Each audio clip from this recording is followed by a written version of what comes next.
आप सभी को मेरा जय श्री राम। मेरे राम जन जन के राम में बातचीत का आज तीसरा दिन। और जैसा कि मैंने बताया था कि हम लोग हमारी इच्छा है कि हम लोग आपस में बातचीत का एक सरल सहज तरीका वो हो जो मर्यादा पुरुषोत्तम प्रभु श्री राम के जीवन काल में उनके द्वारा निभाए गए चरित्रों को लेकर हम आज अपनी नई पीढ़ी या हमारे घर में हम एक ऐसा समय या ऐसा माहौल या इस तरह का वातावरण बनाने की हमारी कोशिश हो।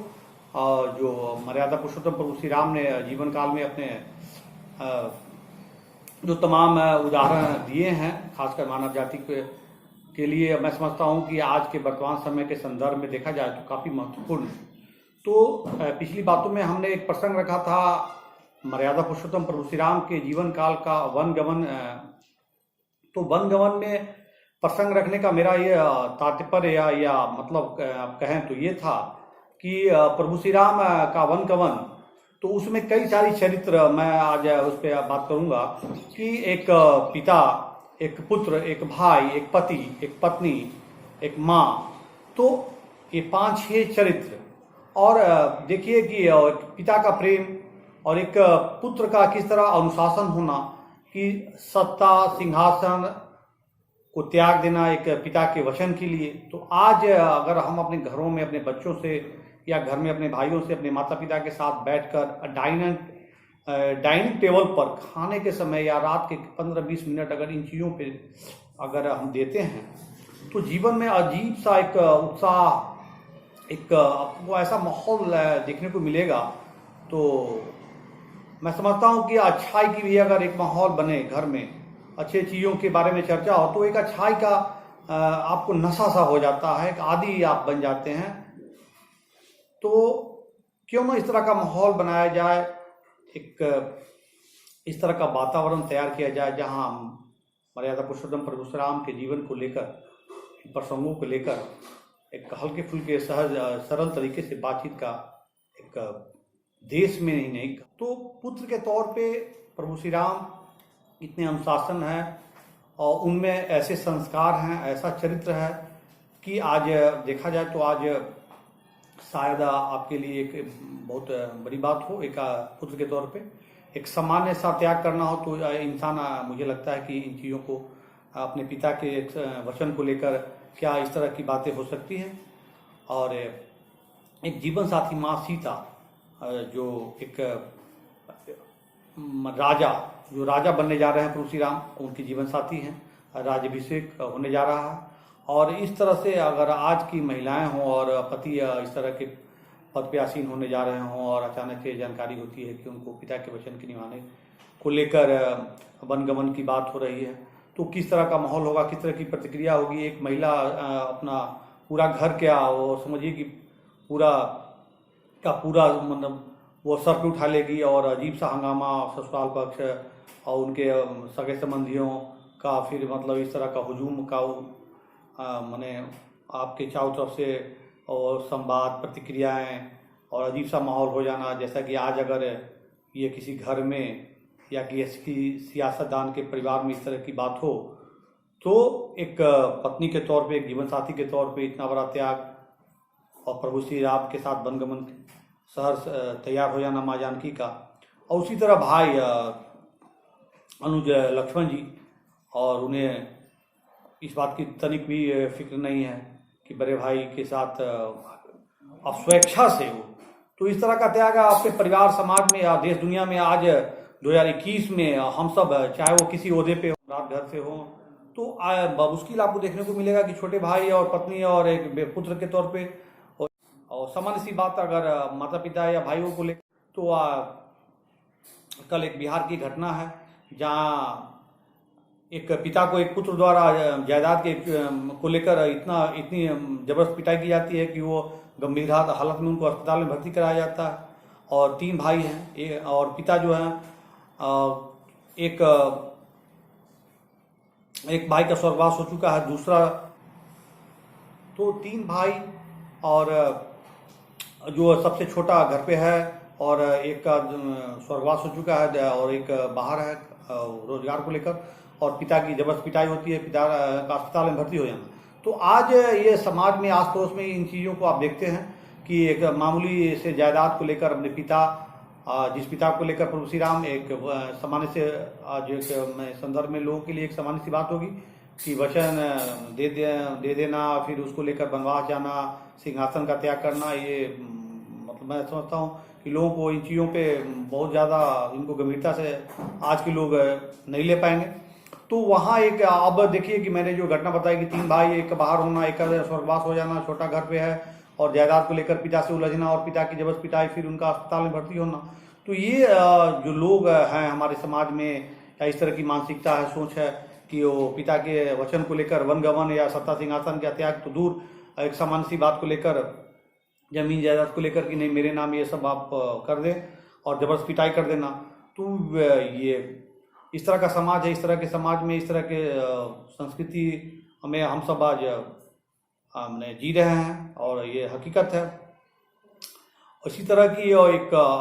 एक और घटना है कि आप देखा जाए तो मैं इस घटनाओं का जिक्र प्रभु श्री राम के जीवन काल को लेकर और उनके निभाए गए चरित्रों को लेकर और वर्तमान में हम जिस समाज में रह रहे हैं, जो दिखावे की दुनिया है और कहने भर को हम बड़ी बड़ी बातें करते हैं राष्ट्रवाद, देशभक्ति की,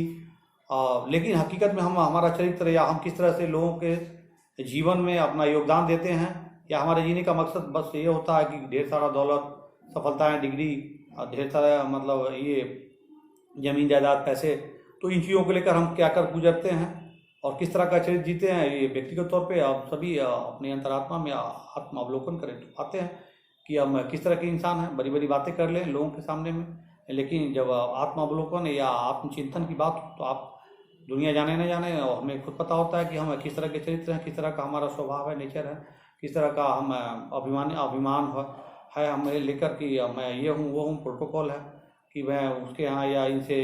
या उसको कैसे मैंने जो समाज में एक दूसरे के दुख दर्द में काम आना हो तो उनमें भी हम प्रोटोकॉल या इन चीज़ों का ख्याल रखते हैं। तो ये आज की हकीकत। तो दूसरी घटना है एक हरियाणा रेंज की एक महिला IPS जो IG रैंक के अधिकारी, और बड़ी दिलचस्प एक बात हमें पढ़ने को मिला दैनिक भास्कर में कि उन्हें एहसास होता है, जबकि रिटायरमेंट को 10 से 11 वर्ष एक अच्छा लंबा समय होता, रिटायरमेंट को 10 से 11 वर्ष बचे हैं और उनको एहसास होता है कि जिस मकसद को लेकर मैं पुलिस फोर्स में आई या IPS बनी, तो IPS बनने का एक मकसद उनका ही रहा होगा आम लोगों से हटकर कि नहीं मुझे फोर्स में आना है, IPS ज्वाइन करना है, इसलिए इसमें बहुत सारे बदलाव की ज़रूरत है और लोगों के लिए हमें सर्विस देना है, सेवा देना है और लोगों का जो भरोसा है या लोगों को जो चाहिए वो नहीं मिल रहा है, मैं करके दिखाऊं। तो IPS बनती हैं, आती हैं, लेकिन इधर काफ़ी एक लंबा समय बीतने के बाद उन्हें लगता है कि नहीं मैं ऐसा कुछ नहीं कर पाई जो मुझे करना चाहिए था, जो बदलाव लाने थे और शायद मैं नहीं ला पाई। तो IPS बनने का ये मकसद तो नहीं था मेरा कि पैसे बनाना या ये शोहरत दौलत, ये उनका मकसद तो था जैसा उनका ये कहना है कि नहीं मैं जो बदलाव चाहती थी वो बदलाव शायद मैं नहीं ला पाई। तो अब इस निष्कर्ष और निर्णय पे पहुंचती हैं कि नहीं मैं वो 10 से 11 वर्ष बचे हैं और मैं स्वेच्छा से मतलब सर्विस को त्याग रही हैं, छोड़ रही हैं। तो ये भी एक इस पे भी आप एक सवाल बनता है कि कुछ लोग ऐसे भी हैं जो सिर्फ इसलिए नहीं जीते हैं कि उनके जीने का मकसद पैसा, धन दौलत और तमाम तरह की आधुनिक भौतिक सुविधाएं को पाने का मकसद कुछ लोगों का है कि बैक टू सोसाइटी, समाज, हम कुछ ऐसा करें, ऐसा बने, या हमारी अंदर में जेहन में एक इंसान के तौर पे बहुत सारी इच्छाएं होती हैं, ऐसा मुझे महसूस होता है क्या सब होना चाहिए और शायद मैं माध्यम बनूं। मुझे एहसास होता है कि नहीं आम आदमी के साथ पुलिस किस तरह का व्यवहार करती है, किस तरह का रवैया होता है, खासकर जब उन्हें ज़रूरत होती है। तो इन चीज़ों के लेकर एक महिला IPS अधिकारी का इस तरह से BRS ले लेने की सोच रखना, जबकि सर्विस को 10 से 11 वर्ष बचे हैं और ऐसा महसूस होना कि मैं वो नहीं कर पाई जो मुझे करना था। तो ये भी एक समाज में और आम आदमी को लेकर एक नसीहत कि सिर्फ स्वयं के लिए, अपने लिए जीना ये कोई जीना नहीं होता। जब आदमी को लेकर आपके जेहन में, मन में आपकी संवेदनाएं आपको इस तरफ इशारा करती है कि नहीं, आपको ऐसा किया जाए जो लोगों का भला हो। तो जीने का एक नज़रिया, एक मकसद, एक नीयत ये भी होनी चाहिए। ऐसे लोग भी हैं हमारे देश में। तो एक ये, और दूसरी घटना मैंने एक समाचार पत्र में आपको बता रहा हूँ कि अब जिस युग में, जिस समय में हम, जिस समाज में हम सांस ले रहे हैं, उसकी हकीकत ये है कि एक आदमी अपने 11 वर्षीय बेटी को किसी बात का बहाना बनाकर कहीं एक स्थान पे या जगह पे छोड़ के और निकल लेता है, क्योंकि उसको उसकी जीवन साथी गुजर चुकी है, उसे दूसरी शादी करनी है। और अपने संतान, वो कहते हैं कि किसी इंसान का जिगर का टुकड़ा होता है, उसको दूसरी शादी के लिए किसी बहाने से कहीं छोड़ के और निकल लेना। तो ये भी एक समझने को काफ़ी है कि आज इंसान और किस कदर उसकी नैतिकता, उसके जज्बात, भावनाएं, इमोशन वो कहाँ जा रहे हैं, जो अपने संतान को भी आप नहीं छोड़ रहे हैं अपने निजी स्वार्थों को लेकर। तो ये 3 घटनाएं हैं। और चौथी घटना जिसका मैं खुद गवाह हूँ, जो पैसे बनाने को लेकर इंसान क्या क्या नहीं करता, क्या सब और किस तरह की मिली भगत है। एक छोटा सा उदाहरण मैं आपको बता दूं। आज मैं एटीएम में अपने घर के पास HDFC की एटीएम में गया था और किसी को पैसे देने थे, और पैसे देने थे तो 2-3 एटीएम में गया, वहाँ पैसे नहीं हैं, कहीं पैसे लूट किए जा रहे हैं। आधे घंटे के समय था, मैं पास के HDFC एटीएम में गया। जैसे ही कार्ड डाला तो लाइट चली जाती है, एटीएम फंस जाता है। मैं नीचे आता हूँ पसीना से तरबतर कि ये क्या हुआ। किसी को पैसा देना था और समय पे पैसा देना, पैसे की देने की जिम्मेवारी थी, और लाइट कट जाना, एटीएम का फंस जाना। जैसे नीचे आता हूँ, एक दुकान वाला बोलता है कि नहीं, ये तो आए दिन यहाँ कहानी 5-7 लोगों के साथ होती है। और तो मैं फंसक रह जाता हूँ, ये क्या। तो मुझे भी ख्याल आता है कि इनको अल्टरनेट बिजली की व्यवस्था देनी होती है। तो अल्टरनेट बिजली अगर कट जाती है तो जनरेटर की सुविधा होनी चाहिए, तो थी नहीं। इस वजह से वो एटीएम कार्ड फंस जाता है। एसी नहीं है, कार्ड नहीं है, तो किससे पूछा जाए। फिर थोड़ा सा बारिश हुई है तो कीचड़ है, तो मैं नज़दीकी ब्रांच में आता हूँ। वहाँ का वो मैनेजर कि नहीं, वहाँ के मकान मालिक से बात कर लीजिए, कल को उसका वो कैश डालने वाला आएगा तो आपको दिला दे। तो ये बातें मुझे मुझे हंसी आई है कि वो एक बैंक HDFC, वो भी एक उनका एक अपना एक सिस्टम है, एक